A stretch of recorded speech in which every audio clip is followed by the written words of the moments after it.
The world is still trying to recover from the pandemic situation that we are in. Because of the whole work from home situation, more and more people are relying on smartphones and laptops to get their work done, which increased demand for these products. It turns out that this demand for personal devices also created problems for Tesla. How, you ask? Well, let's find out. Hey guys, and welcome back to our channel. Today, we discuss the biggest issue Tesla is facing right now. However, before we begin, please don't forget to join our community by subscribing to our channel for more informative content just like this video. If you're a fan of Tesla, then please like this video to show the love. With all of that out of the way, let's get right into the video. The global market is still trying to recover from losses due to the ongoing pandemic. Many people are still working from their homes. There are partial lockdowns in many countries due to an increase in the number of COVID-19 cases. With the increase in demand for consumer electronics like smartphones, tablets, and laptops, the demand for semiconductors has also increased. Right now, there is a shortage of semiconductors available around the world. This issue is affecting a lot of industries because every industry that deals with manufacturing of electrical components will need semiconductors for their products. As the automotive industry is producing more sophisticated cars with features like automation and also electric powertrains, semiconductors have become one of the most important components in the automobiles that we have today. Navigation systems, car audio systems, and collision detection systems use these semiconductors, and about 40% of the total cost of a new car depends on semiconductors, according to a few reports. But what is this issue with semiconductors that we're talking about? Well, every modern computer chip is powered by millions and sometimes even billions of tiny electrical switches called transistors. These transistors are made by printing electronic circuits onto semiconductor disks called wafers. Since the days of the Intel 8008 microprocessor, computer chips have grown exponentially more powerful. In a similar vein, their designs have become more and more complex. Almost every major chip company is capable of manufacturing millions of these chips every year. However, the pandemic is currently the blame for the shortage. The pandemic has caused many disruptions in supply chains and logistics. Combine that with more and more people buying computers and personal devices for their work and education purposes. During an April earnings call, Musk said the scarcity of chips made it difficult for Tesla to keep up production. Q1 had some of the most difficult supply chain challenges that we've ever experienced in the life of Tesla, he said, adding that obviously people have heard about the chip shortage. Elon Musk compared the current global microchip shortage to the toilet paper shortage that we had during the beginning of the pandemic. More and more manufacturers are preparing for the shortage in advance by overstocking these semiconductors, resulting in a huge demand and low supply situation that drives up the prices. Speaking of prices, the most affordable sedan in the Tesla's lineup, which is the Tesla Model 3, has increased in price due to the shortage of semiconductors. The price of the standard range plus version of the Model 3 has increased from $36,990 in February to $39,990 in late May, for example. Even the Model Y long-range AWD version has gone from $49,990 to $51,990 in the same period of time. The Tesla Model S luxury sedan still remains at $79,990. Those prices did not increase. However, this could possibly be explained due to the fact that a proposal to expand electric vehicle tax credits is currently working its way through the United States Senate, and this would only apply to cars that sell for less than $80,000.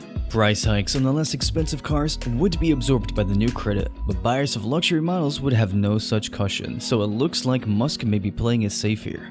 Musk on June 1st tweeted that the prices are increasing due to major supply chain pressure industry-wide, in reply to another tweet where the person showed his dislike in where the company is heading with an increase in prices while also removing features like lumbar for the Model Y. It also looks like the company is trying to profit from the demand that these vehicles currently have.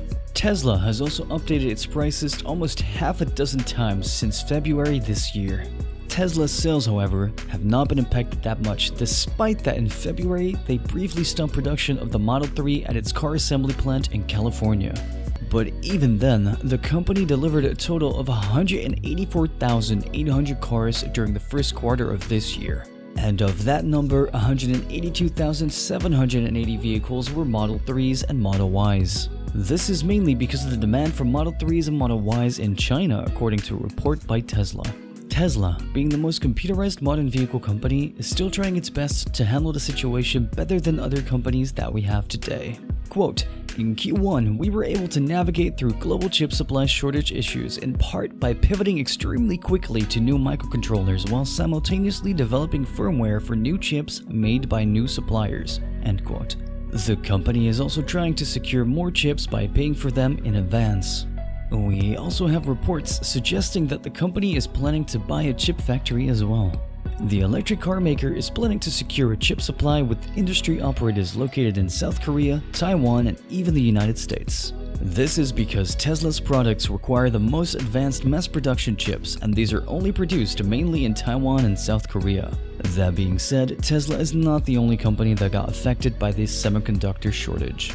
Companies like Ford Motors, Nissan, Subaru, Toyota, Fiat Chrysler, and even Volkswagen got affected by this global phenomenon. Companies like Renault and Stellantis had to suspend car production at several factories in Europe.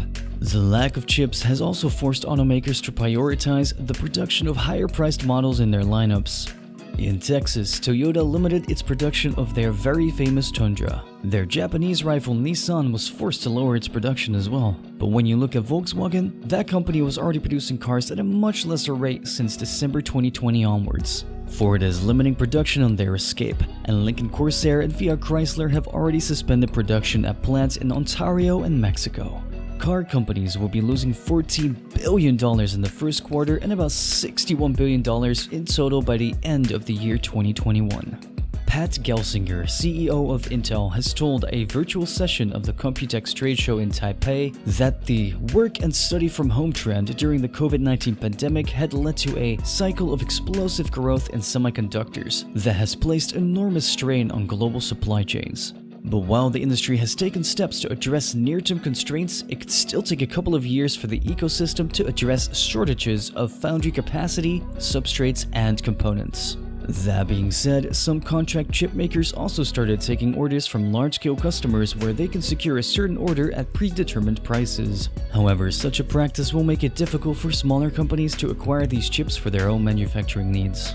It looks like Tesla might actually go out there and buy a plant or even make one just like what they're doing with their own batteries. Musk had shown interest in vertical integration, especially when the company announced its plans to make its own batteries last year, and the company even bought land in Nevada to mine its own battery-grade lithium. Tesla also has a brilliant engineering team that can design high-end semiconductors that are used for the autonomous features in their cars. Yes, buying a plant is something unusual for most companies, but this is Tesla we're talking about, a company that has constantly been working on making the impossible possible.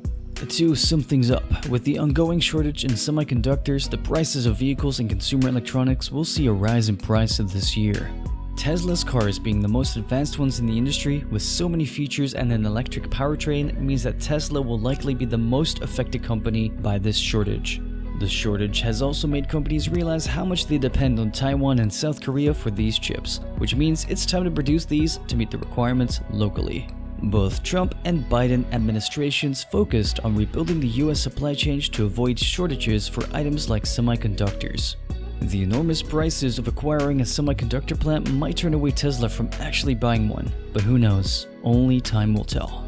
Furthermore, as EV innovations advance and necessitate further electric integrations, chip demand will continue to grow for sure.